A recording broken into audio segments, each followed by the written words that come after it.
Hello everyone.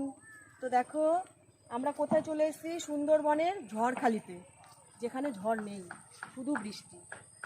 এই যে সকাল থেকে বৃষ্টিতে পড়েছি, দেখো ছাতা মাথায় দিয়ে চলে এসেছি বৃষ্টিতে। দেখো এগুলো একটু দেখাও, আর এই দেখো এই রাস্তায় হেঁটে চলেছি, এইগুলো একটু দেখাও, এইগুলো একটু দেখাও।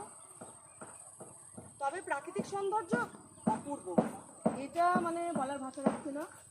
খুব ভালো লাগছে, যতই বৃষ্টি হোক যতই যা, সত্যি খুব এনজয় করছি। এটা একটু দেখাও, এই দেখো ওই যে আমাদের এক নায়িকা, নায়িকাটাকে একটু দেখাও তো। আমাদের এক নায়িকা ভিডিও করতে চলে গেছে কোথায়, আমাদের ডাকছে, আমি তো ভয়ে নামতেই পাচ্ছি না। কি করে নামবো দেখো তো, তোমরা তোমরা বলো বলো তোমরা বলো। কি জল কাদা স্লিপ, আমি যদি উল্টে পড়ে যাই, কোমরটা যদি আমার ভেঙে যায়, তাহলে বাড়ি কি করে যাব? আমি বাড়িতে যেতে পারবো না। ওই যে আমাদের নায়িকা আসছে, আমি তো বলছি তুমি এখানে এসো, আমি এখান থেকে ভিডিও করে দেবো। দেখো কত সুন্দর জায়গা। তো চলো, টাটা, বাই।